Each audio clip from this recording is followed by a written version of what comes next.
Hi, this is Marilyn Woodruff with At Knits and Designs, and I'm here today to talk to you about the stitches in the 26 wrap. And this wrap you can do in either a fingering weight or a DK, and it will work out to be about the same size both ways. And there's a couple of variations to the pattern. You can choose to do the lace repeats, or you can choose to just do garter stitch. And if you choose to do the lace, you will follow a section called lace and stripes. And if you choose to do the garter stitch, you'll not do the lace and stripes section. You'll actually go to a section called garter and stripes. And this is what the lace looks like. And when it's finished, you can see it's very wavy. And the stripes become wavy as you go. You can do it, as I've done here, using mini skeins and a contrast color. Or you can use your mini skeins where this would be color 1 and then your contrast color would be color 2. Work all the way through and then reverse them. And in the pattern, there is a tracking matrix that does exactly that. So you can check off exactly where you are.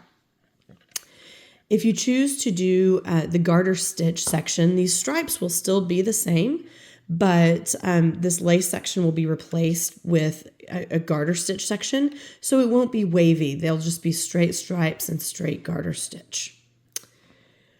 All right, and looking at the stitches in the lace repeats, the stitches themselves are very straightforward. There's only one stitch that's something that's a little bit more rare. So I want to make sure that I walk you through this left-leaning decrease. The right-leaning decrease is fairly intuitive, and the left-leaning one feels just a little strange because we don't use that decrease very often in knitting. So we will start each row with a yarn in front slip stitch. That will give us this nice smooth edge. So we will slip 1 with yarn in front, take our yarn to the back and knit 2. And then on the third row of the repeat, which is the first row of the lace, we will knit 3. Or sorry, we won't knit 3. Then on the third row of the chart, which is the first actual lace row, as soon as we finish our garter edge here, we are going to do a knit 3 together.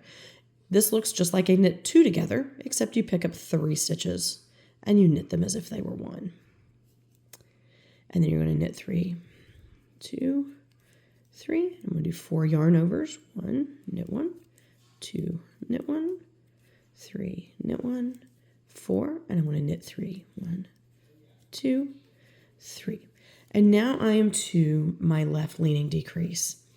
And what I'm going to do, you can also do as an SSSK, but it doesn't look quite as flat and mirror the knit 3 together quite as well. So we're going to do what's called a left centered decrease. So if you've worked my patterns before, or it's a fairly common stitch to do a centered double decrease, where you work 2 stitches off, knit 1, and then pass those 2 over. This stitch is actually the exact opposite of that. So what we're going to do is we're going to slip 1 stitch knitwise, so not purlwise. We're going to slip 1 stitch as if to knit it, and then we're going to knit 2 together. And now we're going to pass that 1 slip stitch over. And then you're going to knit 1. And then we're going to knit 3 together. And by doing that, you end up getting this section right here where you can see these are the left centered decrease. This is the knit 3 together with your 1 stitch acting as a spine in the middle of that lace. So let's see that repeat one more time. So we've knitted 3 together. We're going to knit 3. 1, 2, 3. Now I'm going to do my 4 yarn overs. 1, 2, 3. Yarn over, knit 3. 1, 2, 3. And now I'm back to my left centered decrease. I'm going to slip 1 stitch knitwise, knit 2 together, and pass that slip stitch back over. Knit 1, knit 3 together. And then each row of lace will change the number of stitches between each of the decrease sections, but you'll always do these decrease sections just like I did here. Left leaning decrease, center spine stitch, right leaning decrease, which is your knit 3 together. And that's all there is to the lace in this pattern. And I will see you once we get the entire wrap knitted and blocked. And if you want to do the poncho option, that will be coming up next on the video. All right, congratulations on finishing your wrap. And now let's take a look at how to turn it into a poncho if that's what you're wanting to do for finishing. So you'll have the wrap with the right side up, and we're going to fold it in half where the cast off edge and the bind off edge are going to meet in the middle. And so we'll just kind of shuffle this around. Okay, now we have it in half. And you're going to use either some clips or some safety pins to get the edging correct before we try to actually do any seams. So these are my favorite clips that I use. They're for sewing. You can get them in pretty much any retailer. You can also use these safety pins that are the bulb safety pins. And what we're going to do is if you start counting at the end, it doesn't matter which edge you do this on. You can do this on the right or the left edge. We're going to start putting in clips just to hold the two edges together. And you're going to do this after you have blocked your wrap. And we're just going to clip these together, and we're just going to continue clipping them all the way up until you get to about the 8th color. So 1, 2, 3, 4, 5, 6, 7, 8. So here's my 8th color. And we're going to stop here, and that will give us about enough room for your head. And so we'll go ahead and put intermittent clips all the way through here, and then we're going to try it on. And that way, whenever you put this over your head, this clipped edge will be on one shoulder. It can be on either your right or your left shoulder, either way, and your head will fit through this hole. And if you want to have more space before your seam, this is where your seam will end. So if you want to have more space, then just move this down some. If you want less space, if your shoulders aren't that broad, feel free to move this clip up. The whole goal here is just to make sure that the space between the fold and where your first clip is the right amount for your head to fit through without stretching it out. So whenever you try it on, that's what you're trying it on to test. And remember, this edge will sit on top of one shoulder, whichever shoulder you prefer. And then once we get that set, then what you're going to do is you're going to seam ending at this very first clip here by the head.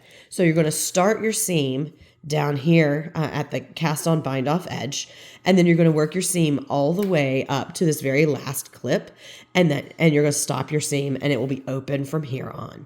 So we'll go and try this on and make sure that this is correct, and then I will come back and show you how to mattress stitch this together. All right, once you've determined exactly how long you want the seam to be, you're going to start at the cast on bind off edge, and then you're going to mattress stitch straight up this edge, and you're going to stop up where we have our last clip that we just identified. When you go to make the seam, you're going to start on the cast on bind off edge, and you're going to use any color of yarn as long as it's the same weight as your wrap or thinner, because you won't actually be able to see the yarn once you get the seam completed. So I'm going to take off this first clip just to make this a little easier. And we're going to start the mattress stitch, and we're going to use these slip stitch edges to do our mattress stitch. So you can see right here that I'm showing this very first stitch is so you're going to come up into, make sure you've got 2 legs of this last stitch. You're going to want to leave a tail. I have a short piece of yarn here to do this. You're going to need approximately 3 times the length of your seam of a piece of yarn. You're going to leave a short tail here to weave in. And then you're going to come up through this very first stitch. And then on the other side, you're going to come up through the very first stitch. And that's going to lock this first stitch in. Make sure that that tail stays there. And now we're going to alternate, and we're going to go one stitch leg at a time. I know sometimes when we do mattress stitch, we go through two, but because we did slip stitches on this, we want to capture every single stitch. So you're going to come between the first stitch and the second stitch, and you're going to slide your needle up and capture that stitch. And you're going to go left side, and then you're going to go right side, and back and forth and back and forth. And once you get these stitches kind of loosely set up and get, I don't know, 6 or 8 stitches in, then you'll tug them and you'll be able to pull it together and start to see your seam coming together. So you're going to go up each one of these slip stitches and capture one leg at a time. And the reason that we do that instead of capturing a couple legs is you want the seam to be very sturdy when we get it finished. So I'll just do a couple more stitches, make sure that I'm catching exactly in the same line. You don't want to capture too far in on either side, otherwise your seam won't be straight. And then after you've done about 5 or 6 stitches, then you can just tug this in and you can see that pulls that seam taut. And that's what you'll do all the way up, is just do 6 or 8 stitches and then tug on your yarn and it'll pull that seam taut. And as you go, you'll just see that seam disappearing. And then when you get to the very last of the edges where you want to end it, you can just cut a tail and weave that in and weave it in really well, because that's the edge that is actually going to get the pressure of having the neckline on it. So you might want to weave that end in a little bit more sturdily than you normally would. But that's all there is to making this edge for this poncho.